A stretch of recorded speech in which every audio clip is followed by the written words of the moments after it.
જો વિદ્યાર્થી મિત્રો ધોરણ 11 ચેપ્ટર નંબર 3માં આપણે નીટના એમસીક્યુ સોલ્યુશનના 2 લેક્ચર બનાવી ગયા હતા. એમાં છેલ્લે લેક્ચર નંબર 2માં આપણે પ્રશ્ન નંબર 16થી 34 ભણી ગયા હતા. આજે પ્રશ્ન નંબર 35થી આગળ વધીએ લેક્ચર નંબર 3માં. તો પ્રશ્ન નંબર 35નું વિધાન તમને બોર્ડ ઉપર દેખાય છે, બરાબર? એટલે કે તમારા સ્ક્રીન ઉપર દેખાય છે. બોલો, વિધાનમાં શું લખેલું છે? નીચેના પૈકી કયું આયન સૌથી મોટું છે? બોલો. હવે આ પ્રશ્ન પૂછાય તો જવાબ કેવી રીતે અપાય? આવા હજારો પ્રશ્ન પૂછાય, નીચે ઓપ્શન બદલી શકે. તો એ માટે આપણે એકચ્યુઅલી એ આયનનો પરમાણુ ક્રમાંક જોવો પડે. એટલે કે આમ તો ઇલેક્ટ્રોન રચના જ જોવી પડે, ઇલેક્ટ્રોન રચના જોવી પડે. અને પછી શું જોવું પડે? તો એના કેન્દ્રીય ધન વીજભાર અને ઇલેક્ટ્રોનીય વીજભાર. આ બે જો સરખો, જો કેન્દ્રીય ધન વીજભાર વધારે હોય તો સંકોચન થાય, બરાબર? એટલે કદ નાનું હોય. કેન્દ્રીય ધન વીજભાર ઓછો હોય ને ઇલેક્ટ્રોનિક વીજભાર વધારે હોય તો વિસ્તરણ થાય. તો આપણે અહીંયા ધ્યાન રાખજો, આપણને જે આયનો આપ્યા છે K+Ca+, એમાં જો સલ્ફરનો પરમાણુ ક્રમાંક 16 છે, બરાબર? અને એનો -2 વીજભાર છે. જોજો ઉપર. એટલે બોલો, સલ્ફરમાં કેટલા ઇલેક્ટ્રોન થયા? તો 16માં 2 ઉમેરાયા એટલે 18. પછી ક્લોરિનનો લઈએ તો ક્લોરિનનો પરમાણુ ક્રમાંક 17 છે. બોલો, એની અંદર માઇનસ વીજભાર છે, તો એમાં પણ કેટલા ઇલેક્ટ્રોન થયા? તો 17 ને 1 18. પછી પોટેશિયમ લઈએ તો પોટેશિયમનો પરમાણુ ક્રમાંક 19 છે, જોજો. અને એનો વીજભાર આપણને પ્લસ આપ્યો છે, એટલે કે 1 ઇલેક્ટ્રોન ગુમાવ્યો છે. તો એમાં પણ કેટલા ઇલેક્ટ્રોન થયા? તો કે 18. એવી રીતે કેલ્શિયમ લઈએ તો કેલ્શિયમમાં પરમાણુ ક્રમાંક 20 છે, બરાબર? અને એનો વીજભાર અહીંયા 2+ આપ્યો છે, જુઓ. એટલે 20માંથી 2 ગયા તો અહીંયા પણ 18 છે. હવે સમ ઇલેક્ટ્રોનીય, તો આ બધા સમ ઇલેક્ટ્રોનીય આયનો થયા. આમાં ઇલેક્ટ્રોનની સંખ્યા બધામાં જોજો 18 થઈ જોજો, બરાબર? તો સમ ઇલેક્ટ્રોનીય આયનોમાં કેન્દ્રીય ધન વીજભાર વધે એમ કદ ઘટે, અને કેન્દ્રીય ઋણ વીજભાર વધે એમ કદ વધે. તો બોલો, અહીંયા કેન્દ્રીય ધન વીજભાર +1 જ છે, પોટેશિયમમાં +1 છે, બરાબર? જ્યારે કેલ્શિયમમાં +2 છે, પછી ક્લોરિનમાં -1 છે, અને સલ્ફરમાં -2 છે. તો બોલો, આમાં સૌથી મોટું કદ કોનું થશે? તો કે સલ્ફરનું થાય. તો આપણો જવાબ થશે ડી. આપણો જવાબ શું થશે? ડી. તો જોઈએ હવે એનું સોલ્યુશન. બોલો, લખ્યું છે કે આપેલા K+Ca+2 Cl- અને S-2 સમ ઇલેક્ટ્રોન આયનો છે, અને સમ ઇલેક્ટ્રોનની આયનોમાં પરમાણુ ક્રમાંક વધે અને ધન વીજભાર વધે તેમ આયનીય ત્રિજ્યામાં ઘટાડો થાય છે. પરમાણુ ક્રમાંક વધે અને ધન વીજભાર વધે. જોજો, અહીંયા પરમાણુ ક્રમાંક ઘટે લખવાનું આવે, વધે નહીં. સોરી, પરમાણુ ક્રમાંક વધે, બરાબર જ છે એ રીએ પણ. તો પરમાણુ ક્રમાંકના વધારા સાથે જો ધન વીજભાર પણ વધતો હોય તો આયનીય ત્રિજ્યામાં ઘટાડો થાય છે. આથી K+Ca+2 Cl- અને S-2 આયનોની ત્રિજ્યાનો ક્રમ શું થાય? તો સૌથી ઓછી ત્રિજ્યા Ca+2ની, એનથી વધુ K+ની, એનથી વધુ Cl- ને સૌથી વધુ S2-ની. આથી આપેલા પૈકી S2- આયન સૌથી મોટું છે, એટલે કે આપણો વિકલ્પ ડી સાચો છે. ચલો, એના પછી પ્રશ્ન નંબર 36 જોઈએ. બોલો, નીચેના પૈકી કયો ક્રમ ખોટો છે? વિચારો હેડો, કયો ક્રમ ખોટો છે? તો આમાં જો બધા જુદા જુદા સમૂહોના તત્વો લીધા છે. તો NH3, PH3, ASH3ની એસિડિક પ્રબળતા. તો જો આપણે ભણી ગયા, આના આગળના લેક્ચરમાં એક પ્રશ્ન આવ્યો હતો કે HF, HCl, HBr અને HIની એસિડિક પ્રબળતા. તો સમૂહમાં ઉપરથી નીચે તરફ જઈએ ને એમ આ જે તત્વનો EH બંધ છે, તો EH બંધ મોટો થાય. અહીંયા શું થાય? EH બંધ, E એટલે એલિમેન્ટ અને H એટલે હાઇડ્રોજન, બંધ મોટો થાય છે. અને મોટો થાય તો એ સરળતાથી તૂટે. તેથી સરળતાથી તૂટે. પણ ધ્યાન રાખજો, પાછું સરળતાથી તૂટે એની સાથે સાથે બીજું શું થશે? તો એમાં આ તત્વોની જે નાઇટ્રોજન છે, અથવા ફોસ્ફરસ છે, અથવા આર્સેનિક છે, એની વિદ્યુત ઋણતા બોલો કેવી છે? તો હાઇડ્રોજન કરતાં વધારે છે. અને તેથી અહીંયા બંધ તૂટીને શું પ્લસ મુક્ત થવાની સંભાવના વધે? તો H+ની. તો તેથી બોલો, આ ક્રમ કેવો થયો? સાચો થયો. કેવો થયો? આ ક્રમ સાચો થયો. ચલો, બીજો ક્રમ શું છે? તો લીબે-બોકાના પ્રથમ આયનીકરણ એન્થાલ્પીનો ક્રમ. તો જો લીબે-બોકાનાઓ શું છે? બીજા આવર્તના તત્વો છે. અને આવર્તમાં ડાબાથી જબા તરફ જઈએ તો અહીંયા લખાય, આવર્તમાં ડાબાથી જબા તરફ જતા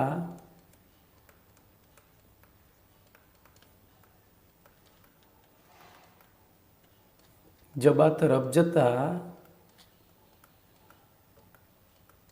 બોલો શું થાય? તો આયનીકરણ એન્થાલ્પી વધે છે, બરોબર? આયનીકરણ એન્થાલ્પી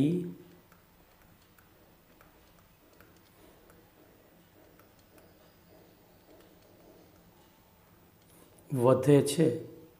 તો બોલો આ ક્રમ પણ કેવો થયો? તો કે સાચો થયો, કારણ કે આમાં પણ બોલો શું કર્યું છે આપણે? લીબે બોકા નાઓ તરફ ગયા, આવર્તના તત્વો છે. ચલો, એવી રીતે Al2O3 MgO Na2O અને K2O બેઝિક પ્રબળતાનો ક્રમ છે. તો ધ્યાન રાખજો, બેઝિક પ્રબળતામાં આપણે યાદ રાખવું પડે કે જેમ તત્વના ઓક્સાઇડ એટલે કે જે તે તત્વનો ઓક્સાઇડ છે એમાં તત્વનો ધાત્વીય ગુણ વધે એમ બેઝિક ગુણ વધે. તો જોજો, એલ્યુમિનિયમ એ પી વિભાગનું તત્વ છે. એલ્યુમિનિયમ પી વિભાગની ધાતુ છે, જ્યારે Mg, Na અને K એ એસ વિભાગ. તો એની અંદર શું થાય છે બોલો?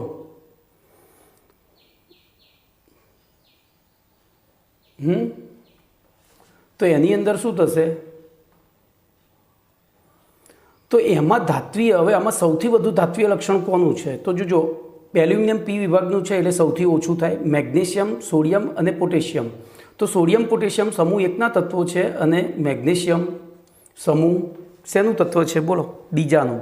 તો આવર્તમાં પાછું આમ ડાબી બાજુ જઈએ એમ ધાત્વીય ગુણ ઘટતો જાય છે. તો એકના તત્વો છે એ સૌથી વધુ બેઝિક હોય, એમાંય પાછું લીના કે ઉપરથી નીચે તરફ જઈએ એમ શું થતું જાય? તો ધાત્વીય ગુણ વધે. તો બોલો આ પણ સાચો ક્રમ છે, આ પણ સાચો ક્રમ છે. કેવો ક્રમ છે? સાચો. બોલો એના પછી બોલો છેલ્લે તો LiNaKCS એમાં આયનીય ત્રિજ્યાનો ક્રમ. તો જોજો, લિથિયમ લીના કે રૂબી સાથે ફરવા જા, બોલો લીના કે રૂબી સાથે ફરવા જા, તો એ પ્રમાણે જોવા જઈએ તો શું થાય? બોલો આ ક્રમ પણ સાચો છે. તો આ તો ભાઈ ચારે ચાર સાચા છે. આપણી પહેલી દ્રષ્ટિએ જોયું તો બધા સાચા છે. તો પછી શું પ્રશ્ન ખોટો છે? તો ના. આવું થાય ત્યારે તમારે ખાસ ધ્યાન રાખવાનું છે આ આયનીકરણ એન્થાલ્પીમાં. આવું થાય ત્યારે આયનીકરણ એન્થાલ્પીમાં ખાસ ધ્યાન રાખવાનું. આગળ ભણી ગયા છીએ આપણે. બોલો આ બોરોનની ઇલેક્ટ્રોન રચના શું થાય? તો બોરોનનો પરમાણુ ક્રમાંક કેટલો છે બોલો ભાઈ? જોજો, અહીંયા હું બોરોન તો 5 અને બેરિલિયમ તો કે 4, બરાબર? બોરોનની ઇલેક્ટ્રોન રચના શું થાય? તો 1s2 2s2 2p1 થાય, અને બેરિલિયમની 1s2 2s2 જ થાય. હવે જોજો, આમાં બાહ્યતમ કક્ષા સંપૂર્ણ ભરાયેલી છે બેરિલિયમમાં, જ્યારે બોરોનમાં તો સંપૂર્ણ પછી એક વધારાનો છે. જો આ ગુમાવી દે તો એ આવી 2s2 જેવી સ્થાયી ઇલેક્ટ્રોન રચના પ્રાપ્ત કરી શકે, અને એના કારણે બેરિલિયમ અને બોરોનનો ક્રમ શું થઈ જાય? તો ઉલટો થઈ જાય. બોરોન લેસ ધેન બેરિલિયમ થઈ જાય. બોરોન લેસ ધેન બેરિલિયમ થઈ જાય. તો આપણને અહીંયા શું આપ્યું છે? બેરિલિયમ લેસ ધેન, એટલે આટલો ભાગ જ ખોટો છે. જોજો, અહીંયા આટલો જ ભાગ ખોટો છે, બાકી તમે આવર્ત પ્રમાણે વિચારશો ને તો એ સાચું જ થાય. તો આપણો જવાબ એકચ્યુઅલી શું થશે? અહીંયા બી થશે. બી વિધાન ખોટું છે. તો હવે સોલ્યુશન જોઈએ. બોલો કમ્પ્લીટ સમજાવ્યું છે? તમારે જોવાનું જ છે, હું જે બોલ્યો એ બધું લખેલું છે, એટલે શાંતિથી વિચારીને, બરાબર? હું પેલું સમજૂતી આપી, અહીંયા લખીને આપ્યું છે. ચલો એના પછીનો પ્રશ્ન જોઈએ. પ્રશ્ન નંબર 37. બોલો નીચેના પૈકી કયા તત્વની ઇલેક્ટ્રોન બંધુતા સૌથી વધુ હોય? તો ઇલેક્ટ્રોન બંધુતા નવા સિલેબસમાં એનું નામ બદલાઈ ગયું છે ભાઈ. આ જૂના સિલેબસનો પ્રશ્ન છે 1999. એ પછી તો લગભગ 3 વખત સિલેબસ બદલાયો. તો ઇલેક્ટ્રોન બંધુતા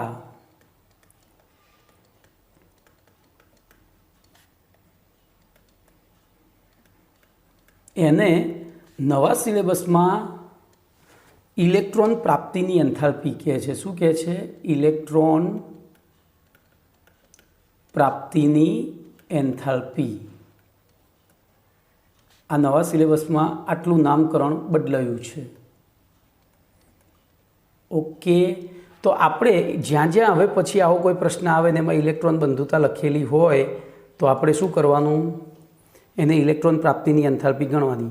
બોલો હવે તો અહીંયા આપણને 4 કયા સમૂહના આપ્યા છે? તો હેલોજન તત્વો અને હેલોજન સમૂહમાં ઉપરથી નીચે તરફ જઈએ એમ બોલો પરમાણુ મોટો થાય તો એની ઇલેક્ટ્રોન પ્રાપ્ત કરવાની વૃત્તિ ઘટે. તો બોલો સૌથી ઓછી કોની હોવી જોઈએ? આયોડિનની. સૌથી ઓછી કોની હોવી જોઈએ? આયોડિનની. અને સૌથી વધુ ફ્લોરિનની. પણ હવે જોજો, ફ્લોરિનમાં ઇલેક્ટ્રોન દાખલ થાય 2pz કક્ષકમાં. એની ઇલેક્ટ્રોન રચના લખીએ તો અંતિમ z કક્ષકમાં એક જગ્યા ખાલી છે. એવી રીતે ક્લોરિનમાં દાખલ થાય 3pzમાં.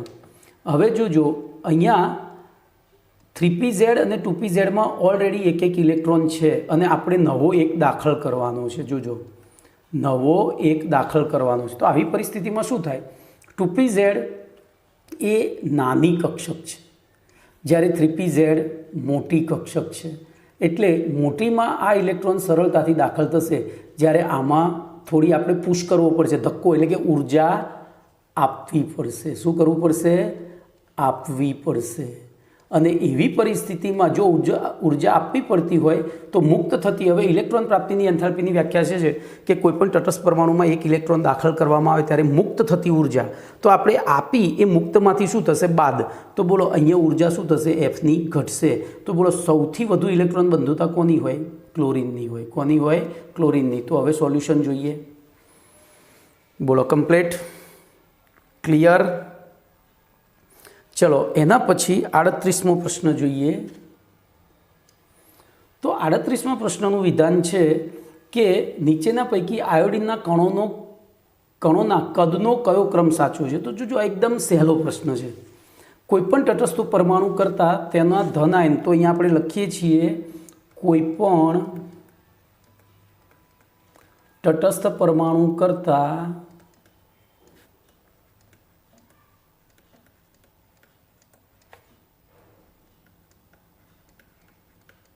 તેના ધન આયનની ત્રિજ્યા નાની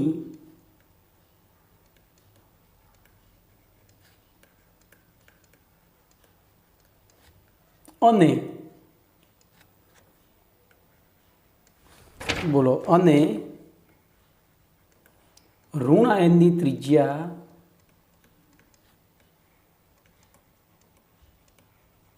ત્રિજ્યા મોટી હોય છે. બોલો આટલું લખવાનું, આટલું જ યાદ રાખવાનું છે. તો બોલો અહીંયા ધન આયન એટલે I+. બોલો એની ત્રિજ્યા I કરતાં કેવી હોય? નાની. અને I- ની ત્રિજ્યા કેવી હોય? મોટી. તો આવો ઓપ્શન છે ક્યાંય? આવો ઓપ્શન છે? તો બી ઓપ્શન છે. જોઈ લો, અમે આપણે મોટી અહીંયા ચડતો ક્રમ આપ્યો છે, અહીંયા ઉતરતો આપ્યો છે. બોલો તો આપણો જવાબ શું થશે? Option B. તો હવે આપણે સોલ્યુશન જોઈએ. બોલો ઓપ્શન બી સાચો છે. કમ્પ્લીટ? તો આવી રીતે એકદમ શાંતિથી કુલ માઇન્ડેડ વિચારીશું તો આપણો એક પણ એમસીક્યુ ખોટો નહીં પડે. અને આની અંદર આ એમસીક્યુ સોલ્યુશનમાં તમારે જવાબ નથી યાદ રાખવાના, તમારે મેં તમને કેવી રીતે સમજાવ્યું એ યાદ રાખવાનું છે. એ યાદ રાખો. આ લેક્ચર વારંવાર જુઓ. તમે જુઓ જી નીટમાં તમને ક્યાંય તકલીફ નહીં પડે, કારણ કે કેમેસ્ટ્રીમાં આર્ટિકલની સંખ્યા મર્યાદિત જ છે. ઓકે, ચલો એના પછી આગળ વધીએ. તો પ્રશ્ન નંબર 39. બોલો નીચેના પૈકી કોનું કદ સૌથી વધુ હોય? તો એનો એ પ્રશ્ન રિપીટ થયો. જુઓ, પેલામાં આયોડિનના હતા, આમાં સોડિયમના છે. તો અહીંયા પણ એ જ વસ્તુ લાગે. કોઈપણ તટસ્થ પરમાણુ કરતાં તેના ધનાયનનું કદ નાનું અને ઋણાયનનું કદ મોટું હોય. તો બોલો અહીંયા સીધો જ આપણે જવાબ લાવી દઈએ. તો મેં તમને શું કહ્યું કે કેમેસ્ટ્રીમાં આર્ટિકલ મર્યાદિત છે, બરોબર? અને એ આર્ટિકલમાંથી ફેરવીને પ્રશ્નો પૂછે છે, બીજું કંઈ જ કરતા નથી. તો આપણે એ ફેરવીને પૂછે એને સમજી લઈશું તો બોલો આપણો એક જવાબ ખોટો નહીં પડે. તો હવે આનું સોલ્યુશન જોઈએ. જુઓ કમ્પ્લીટ? તો એને માઇનસ આયનનું કદ સૌથી વધુ હોય. ઓકે, ચલો એના પછી 40મો પ્રશ્ન જોઈએ. તો બોલો આવર્ત કોષ્ટકમાં કોઈપણ આવર્તમાં ડાબીથી જમણી બાજુ તરફ જતા પરમાણુય કદ, તો આ તો સનાતન સત્ય છે. મેં તમને ટ્રીક આપેલી છે, આવને વીરું યાદ કરો. તો આ ટ્રીક ઉપરથી તમે જવાબ લાવી શકો. તું બધું લેવા આવ્યો છે. બોલો આવી ટ્રીક હતી. તો એ ટ્રીકનું મેં અર્થઘટન કર્યું હતું. આવ એટલે આવર્ત, આવ એટલે આવર્ત, વીરુ એટલે વિદ્યુત ઋણતા. ચલો પછી બધું એટલે ઇલેક્ટ્રોન બંધુતા, ઇલેક્ટ્રોન બંધુતા. હવે જો નવા સિલેબસમાં મેં હમણાં જ કહ્યું એટલે આનું બીજું નામ શું થઈ ગયું? ઇલેક્ટ્રોન પ્રાપ્તિની એન્થાલ્પી. શું થઈ ગયું છે આનું બીજું નામ? ઇલેક્ટ્રોન પ્રાપ્તિની એન્થાલ્પી. ચલો લેવા એટલે તો ઇલેક્ટ્રોન લેવાની વૃત્તિ. જોજો. અને આયો એટલે આયનીકરણ એન્થાલ્પી.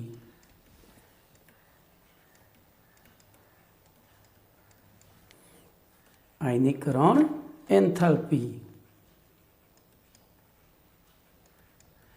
તો હવે તમે વિચારો, બોલો કોઈ પણ વસ્તુ આપણે લઈએ, જોજો હજુ હું ટ્રીકનું જ અર્થઘટન કરું છું, તમને ટ્રીક જ શીખવાડી રહ્યો છું. બોલો કોઈ પણ વસ્તુ લઈએ આપણે તો શું થાય? તો એનો જથ્થો વધે. શું થાય? જથ્થો વધે. તો અહીંયા આખું વાક્ય આવું થાય, આવર્તમાં. બોલો આવર્તમાં ક્યાંથી ક્યાં જવાય? તો ડાબાથી જબા. ક્યાં જવાય? ડાબાથી જબા. બોલો કમ્પ્લેટ. તો આવર્તમાં ડાબાથી જબા તરફ જતા વિદ્યુત ઋણતા, ઇલેક્ટ્રોન બંધુતા અથવા ઇલેક્ટ્રોન પ્રાપ્તિની એન્થાલ્પી અથવા ઇલેક્ટ્રોન લેવાની વૃત્તિ અને આયનીકરણ એન્થાલ્પી વધે છે. તો આ તો બુદ્ધિપૂર્વક બનાવેલી ટ્રીક છે. તો બોલો જવાબ શું થશે? શું થશે જવાબ? તો બી. તો જોઈએ આપણે પ્રશ્ન નંબર, બોલો કમ્પ્લીટ. બોલો તો આ વિધાન સાચું કેમ નથી? હવે ધ્યાન રાખજો, અહીંયા આપણે આ એકલા ત્રીજા પાઠનો પ્રશ્ન નથી. જોજો આ એકલો ત્રીજા પાઠનો પ્રશ્ન નથી. કેમ? તો આ પાઠમાં આપણે જોજો કોઈ પણ આવર્તમાં સમૂહ 1 થી 17 તરફ જઈએ, સમૂહ 1 થી 17 તરફ જતા આ ટ્રીક લાગુ પડે. આ નીચે જે લખીને એ ટ્રીક સમૂહ 1 થી 17 તરફ જઈએ ને તો જ લાગુ પડે. 18મો એ નિષ્ક્રિય તત્વોનો સમૂહ છે. નિષ્ક્રિય તત્વો વાન ડર વાલ્સ ત્રિજ્યા દર્શાવે. એટલે સમૂહ 1 થી 17 તરફ જતાં આયનીકરણ એન્થાલ્પી શું થાય? વધે. અહીંયા સોરી પરમાણુય કદ છે, સોરી મારી ભૂલ થઈ. તો પરમાણુય કદ બોલો શું થાય? તો આ ટ્રીકમાં પરમાણુય કદ નથી. જોજો આ ટ્રીકમાં પરમાણુય કદ નથી. એટલે આ ટ્રીકમાં જે આપેલા છે નહીં, મતલબ આવર્તનીય ગુણધર્મો, એ બધાના મૂલ્યો શું થાય? ઘટે આવે. શું આવે? ઘટે આવે. તો મેં તમને આયનીકરણ એન્થાલ્પી સમજીને સમજાવ્યું હતું, પણ અહીંયા તો પરમાણુય કદ છે. તો હવે શું થશે? તો અહીંયા આટલે સુધી જઈએ, બોલો આટલે સુધી જઈએ ત્યાં સુધી પરમાણુય કદ ઘટે. પણ સમૂહ 18ના જે તત્વો છે, સમૂહ 18ના તત્વો નિષ્ક્રિય તત્વો છે ને, એ એક પરમાણુય વાયુ સ્વરૂપ હોય છે. એટલે એમના જથ્થામાં માત્ર વાન ડર વાલ્સ ત્રિજ્યા જ પ્રવૃત્તિ હોય છે.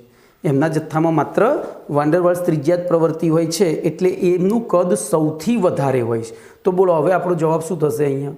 તો પહેલાં શરૂઆતમાં ઘટે, બરાબર, પહેલાં ઘટે, બરાબર, અને પછી વધે. તો આપણો જવાબ થશે ડી. ભાઈ મેં પહેલાં ભૂલ કરી, અહીંયા પરમાણુય કદની જગ્યાએ આયનીકરણ એન્થાલ્પી સમજાવી હતી, એટલે આપણો જવાબ ખોટો પડ્યો હતો.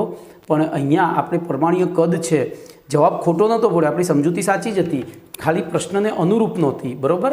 તો ચલો અહીંયા એના પછી આગળનો પ્રશ્ન જોઈએ. તો એનું સોલ્યુશન જો તમને કમ્પ્લીટ સમજાવ્યું છે, જે મેં લખ્યું છે, બોલ્યો ને બધું જ આવ્યું છે. ઓકે. તો આ સોલ્યુશન તમારે વાંચી લેવાનું છે વિડીયો સ્ટોપ કરીને. ચલો એના પછી તો નીચેના પૈકી કઈ ઇલેક્ટ્રોન રચના ધરાવતા તત્વની દ્વિતીય અને તૃતીય આયનીકરણ એન્થાલ્પીના મૂલ્યોનો તફાવત અસામાન્ય રીતે ખૂબ જ વધારે હોય છે? હવે ધ્યાન રાખજો, આવા પ્રશ્નનો જવાબ કેવી રીતે અપાય? તો દ્વિતીય અને તૃતીય આયનીકરણ એન્થાલ્પીના મૂલ્યોનો તફાવત અસામાન્ય રીતે વધારે ક્યારે હોય? તો દ્વિતીય આયનીકરણ એન્થાલ્પી કરતાં તૃતીય આયનીકરણ એન્થાલ્પી ખૂબ જ વધારે હોય. હવે દ્વિતીય કરતાં તૃતીય આયનીકરણ એન્થાલ્પી વધારે ક્યારે હોય? તો જ્યારે બીજો ઇલેક્ટ્રોન દૂર કરવા માટે આપવી પડતી ઉર્જા કરતાં ત્રીજો ઇલેક્ટ્રોન દૂર કરવા માટે આપવી પડતી ઉર્જા ખૂબ જ વધારે હોય. બરાબર, ખબર પડી? બીજો ઇલેક્ટ્રોન દૂર કરવા માટે આપવી પડતી ઉર્જા કરતાં ત્રીજો ઇલેક્ટ્રોન દૂર કરવા માટે આપવી પડતી ઉર્જા ખૂબ જ વધારે હોય. તો એનો મતલબ કે એની બાહ્યતમ કક્ષામાં 2 ઇલેક્ટ્રોન આવેલા હોવા જોઈએ. કારણ કે બીજો દૂર થાય એટલે અષ્ટક પૂર્ણ કરી લે, અને અષ્ટક પૂર્ણ કરી લે તો પછી એ ત્રીજો ઇલેક્ટ્રોન દૂર કરવા માટે ખૂબ જ ઉર્જા આપવી પડે. તો બોલો આવા તત્વો કેટલા છે? તો તો બોલો આની બાહ્યતમ કક્ષામાં એક જ ઇલેક્ટ્રોન છે એટલે આ જવાબ ના આવે. બોલો અહીંયા કેટલા છે? 4 છે એટલે આ પણ ના આવે. અહીંયા કેટલા છે? 2 છે અને અહીંયા 2 છે. તો હવે આ બેમાંથી કયો આવે? તો જોજો આ ઉપર બીમાં આપેલો છે ને એ ખોટી ઇલેક્ટ્રોન રચના જ ખોટી છે. જુઓ કેમ? કયા નિયમનું પાલન નથી થતું? બોલો કયા નિયમનું પાલન નથી થતું? તો અવબાવના નિયમનું જ પાલન નથી થતું, કારણ કે 3s અધૂરી રાખી અને 3pમાં ઇલેક્ટ્રોન જાય નહીં. તો હવે 3sના 2 ઇલેક્ટ્રોન દૂર કર્યા પછી એ કોના જેવી ઇલેક્ટ્રોન રચના ધારણ કરે છે? તો નિયોન જેવી. જુઓ, અને નિયોનની ઇલેક્ટ્રોન રચના સ્થાયી હોય એટલે બીજો ઇલેક્ટ્રોન સહેલાઈથી દૂર થાય. પહેલો અને બીજો સહેલાઈથી દૂર થાય. હવે જો પહેલો એકદમ સહેલાઈથી દૂર થાય, પછી બીજો એનાથી મુશ્કેલીથી દૂર થાય, બરાબર, અને ત્રીજો અહીંયા ખૂબ જ મુશ્કેલીથી દૂર થશે. એટલે આની દ્વિતીય કરતાં તૃતીય આયનીકરણ એન્થાલ્પીનું મૂલ્ય ખૂબ જ વધારે હોય. તો આપણો જવાબ શું થવો જોઈએ ભાઈ? જવાબ શું થવો જોઈએ? તો ડી થવો જોઈએ. તો બોલો એનું સોલ્યુશન જુઓ, હવે વાંચો, ખબર પડી? બોલો ક્લિયર? આખું સોલ્યુશન એ રીતનું છે. સામાન્ય રીતે કોઈપણ તત્વ 2 ઇલેક્ટ્રોન ગુમાવી નજીકના નિષ્ક્રિય તત્વ જેવી સ્થાયી ઇલેક્ટ્રોન રચના પ્રાપ્ત કરતું હોય અથવા ધારણ કરતું હોય તો તેવા તત્વની દ્વિતીય અને તૃતીય આયનીકરણ એન્થાલ્પીના મૂલ્યનો તફાવત અસામાન્ય રીતે વધારે હોય છે. હવે આપેલા પૈકી ઇલેક્ટ્રોન રચનાઓ પૈકી 1s2 2s2 2p6 બરાબર 3s2 એ ઇલેક્ટ્રોન રચના મેગ્નેશિયમ તત્વની ઇલેક્ટ્રોન રચના છે, જેમાં 2 ઇલેક્ટ્રોન ગુમાવી તે નિયોન જેવી સ્થાયી ઇલેક્ટ્રોન રચના ધારણ કરે છે.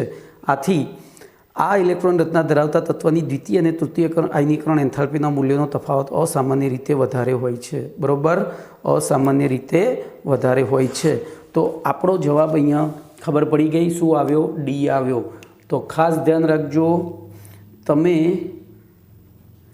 અહીંયા આવું વિચારશો તો કોઈ MCQ તમારો ખોટો નહીં પડે. ચલો એના પછી પ્રશ્ન નંબર 42 જુઓ. બોલો નીચેના પૈકી કયો અધાતુ તત્વનો એક લાક્ષણિક ગુણધર્મ છે? જોજો, અધાતુ તત્વનો લાક્ષણિક ગુણધર્મ કીધો છે. બોલો શું કરીશું? તો પહેલાં આપણે વિચારી લેવું પડે ઓપ્શન જોયા વગર કે અધાતુ કોને કહેવાય. તો જેની બાહ્યતમ કક્ષામાં 5, 6 કે 7 ઇલેક્ટ્રોન હોય. જોજો આમાં પ્રશ્નમાંથી પહેલાં વિચારી લેશો એટલે જવાબ તમને ઓટોમેટિક મળી જશે. તો આપણે પહેલું ધાતુની લાક્ષણિકતાઓ લખી દઈએ. તો પહેલી લાક્ષણિકતા બોલો, એની બાહ્યતમ કક્ષામાં એની બાહ્યતમ કક્ષામાં 5, 6 કે 7 ઇલેક્ટ્રોન આવેલા હોવા જોઈએ. ચલો બીજું, તો એની વૃત્તિ ઇલેક્ટ્રોન મેળવવાની હોવી જોઈએ. ઇલેક્ટ્રોન પોતે મેળવે તો એ પોતાનું શું કરે? તો કે પોતાનું, બોલો શું કરે? ઇલેક્ટ્રોન મેળવે તો 11મું ધોરણ 8મો પાઠ રેડોક્સ, ઇલેક્ટ્રોન મેળવવાની પ્રક્રિયા એટલે રિડક્શન. તો પોતાનું શું કરશે? બોલો તો રિડક્શન કરશે. તો બોલો સામેવાળાનું શું કરશે? તો સામેવાળાનું ઓક્સિડેશન કરશે. બરાબર. હવે આપણે વાંચીએ, આટલું આપણને આવડ્યું છે. બરાબર. તો બોલો તે રિડક્શન કરતા છે તો એ પોતાનું રિડક્શન કરે છે એટલે એ રિડક્શન કરતા એ કેવા છે? ઓક્સિડેશન કરતા છે. તો બોલો પહેલું વિધાન કેવું થયું? ખોટું. ચલો બી જોઈએ. તે બેઝિક ઓક્સાઇડ બનાવે છે. અહીંયા 2 લખવાનો રહી ગયો છે. તો ધ્યાન રાખજો, આપણે આગળ ભણી ગયા છીએ, ધાતુથી અધાતુ તરફ જઈએ એમ એસિડિક ઓક્સાઇડ કેવા બનતા જાય? એસિડિક. તો બોલો આ વિધાન બી પણ કેવું છે? ખોટું છે. ચલો પછી સી જુઓ. તો તેઓ ઇલેક્ટ્રોન મેળવી અને ધન આયન બનાવે. જોજો અહીંયા તમારી સાથે તમારું બ્રેઇન વોશ કર્યું છે. તમે આટલું વાંચો ને, મેળવી એટલે તમારું મગજ અહીંયા ધનની જગ્યાએ ઋણ જ સ્વીકારી લે. આપણા મગજની એક ખાસિયત છે કે વારંવાર જે વસ્તુ વાંચેલી હોય એ વસ્તુ આપણે અગાઉથી જ એવું કરી દઈએ મગજમાં. તો અહીંયા ખાલી આટલો શબ્દ ખોટો છે. જોજો, આ ધનની જગ્યાએ ઋણ હોત તો આ વાક્ય આખું સાચું થઈ જાય. તો આ પણ કેવું થયું? ખોટું. ચલો એના પછી તે વિદ્યુત ઋણ હોય છે. તો ઇલેક્ટ્રોન મેળવવાની વૃત્તિ ધરાવતા તત્વોને કેવા તત્વો કહેવાય? વિદ્યુત ઋણ. તો બોલો કયો ઓપ્શન સાચું છે? ડી. કમ્પ્લીટ. તો આવું વિચારીએ ને તો બોલો કોઈ જવાબ ખોટો ના પડે. આપણું આવું વિચારીએ તો કોઈ જવાબ ખોટો ન પડે. ચલો એના પછી જોઈએ પ્રશ્ન નંબર 43. બોલો નીચે, તો એનું સોલ્યુશન છે 42નું. તો નીચેના પૈકી કયો અધાતુ? તો મેં સમજાવ્યું એ પ્રમાણે જ હંમેશા અધાતુ હંમેશા વિદ્યુત ઋણ જ હોય. પણ મેં તમને એ શોર્ટમાં એક જ વસ્તુ સમજાવી, જ્યારે આગળ સોલ્યુશન આપ્યું એમાં બધા જ કયા સાચા છે કયા ખોટા છે એની પણ સમજૂતી આપી છે. તો આપણે જ્યારે આવો પ્રશ્ન પૂછાય ત્યારે દરેક વાક્યનું ક્રોસ ચેકિંગ કરવાનું છે. ચલો એના પછી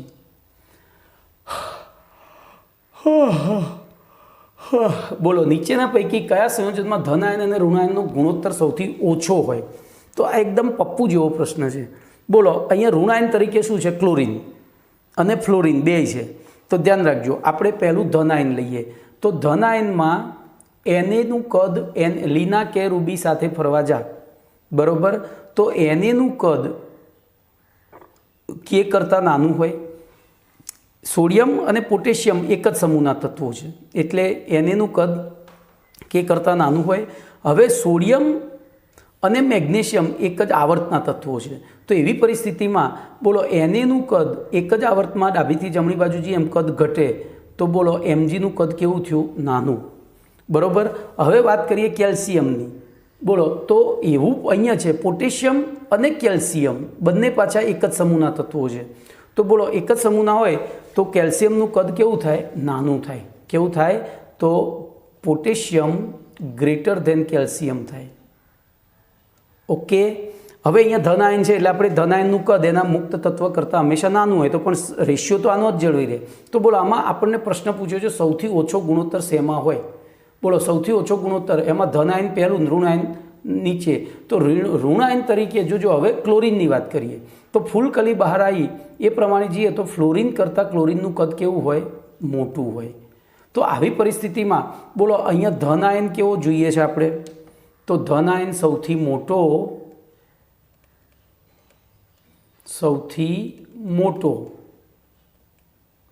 જોજો આપણે ઓછો ગુણોત્તર જોઈએ છે. ગુણોત્તર કેવો જોઈએ છે? ઓછો. તો ધન આયન સૌથી કેવો જોઈએ? નાનો. અને ઋણાયન કેવો જોઈએ? બોલો તો ઋણાયન સૌથી મોટો જોઈએ. તો આપણો જવાબ સાચો પડે. તો બોલો આમાં કયો ધન આયન સૌથી નાનો છે? તો કેલ્શિયમ. કયો? કેલ્શિયમ. અને ઋણાયન કયો સૌથી નાનો છે? અરે મોટો છે? તો ક્લોરીન. તો કેલ્શિયમ સાથે ક્લોરીન નથી, એની જગ્યાએ ફ્લોરિન છે. તો બોલો હવે જોજો ક્લોરીન ફ્લોરિનના કદમાં બહુ મોટો તફાવત નથી. ક્લોરીન ફ્લોરિનના કદમાં બહુ મોટો તફાવત નથી કારણ કે ફ્લોરિનની બાયતમ કક્ષામાં ડી કક્ષકો રહે, ક્લોરીનની બાયતમ કક્ષામાં ડી કક્ષકો ખાલી હોય છે. તો પછી અહીંયા સૌથી નાનો ધન આયન કયો હતો? બોલો તો કેલ્શિયમ હતો. સૌથી નાનો ધન આયન કેલ્શિયમ હતો અને સૌથી મોટો ઋણાયન ક્લોરીન હતો. પણ આપણા માટે અહીંયા ક્લોરીન સાથે ફ્લોરિન જોડાયેલું છે પણ ક્લોરીન કરતાં ફ્લોરિનનું કદ પાછું કેવું? તો નાનું થયું. તો એવી પરિસ્થિતિમાં બોલો આપણે જવાબ કેવી રીતે નક્કી કરીશું? બોલો તો કેલ્શિયમ અહીંયા નહીં આવે કારણ કે પેલું આય નાનું થયું અને ફ્લોરિને નાનું થયું, આ બે નાના થયા. તો પછી એક આ નાનું અને આ મોટું લઈએ તો જવાબ આપણો સી થાય. શું થાય? સી. તો હવે સોલ્યુશન જોઈએ. બોલો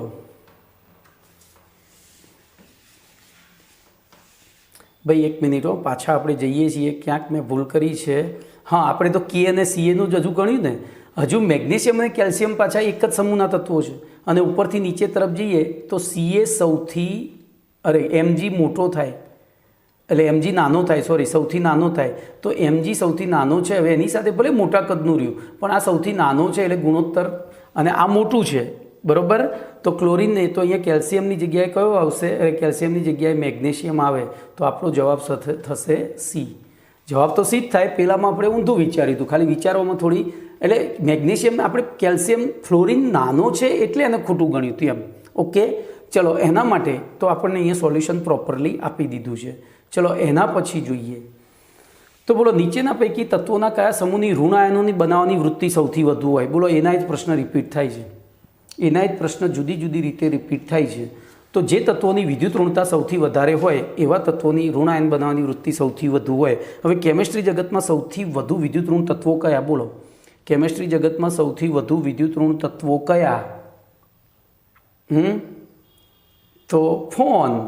સીધો સટ જવાબ છે. બોલો તો અહીંયા જવાબ શું થશે? સૌથી મોટો ગુંડો ફ્લોરિન, બીજા નંબરનો ઓક્સિજન ને ત્રીજા નંબરનો નાઇટ્રોજન. તો આપણો જવાબ થાય. તો જોઈએ હવે એનું સોલ્યુશન. બોલો કમ્પ્લીટ.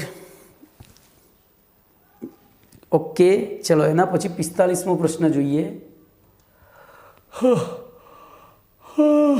બોલો નીચેના પૈકી તત્વોના કયા સમૂહના નીચેના પૈકી કયા સમૂહના તત્વો સરળતાથી ઋણ આયન બનાવે છે? બોલો એનો એક પ્રશ્ન આવ્યો. તો સરળતાથી ઋણ આયન કોણ બનાવે? જેની વિદ્યુત ઋણતા સૌથી વધારે. હવે વિદ્યુત ઋણતામાં આપણે એવું જાણીએ છીએ કે આવર્તમાં ડાબાથી જબા તરફ જતાં વિદ્યુત ઋણતા વધે અને સમૂહમાં ઉપરથી નીચે તરફ જતાં ઘટે. એટલે કે ટૂંકમાં આવર્તમાં જે તત્વો જમણી બાજુ આવેલા હોય એ તત્વો એ સમૂહ વિદ્યુત ઋણ હોય સૌથી વધુ. તો બોલો કયો સમૂહ જમણી બાજુ આવેલો છે? તો હેલોજન. કયો સમૂહ જમણી બાજુ આવેલો છે? તો હેલોજન. તો બોલો અહીંયા પણ કયો જવાબ સાચો થશે? બોલો 45માં પણ જવાબ સી થાય. તો જોઈએ હવે એનું સોલ્યુશન કમ્પ્લીટ.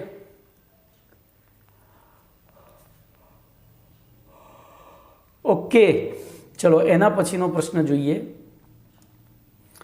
તો આવર્ત કોષ્ટકમાં તત્વોના પરમાણ્વીય ક્રમાંક વધે તેમ તત્વોના ધાત્વીય ગુણમાં શું ફેરફાર થાય છે?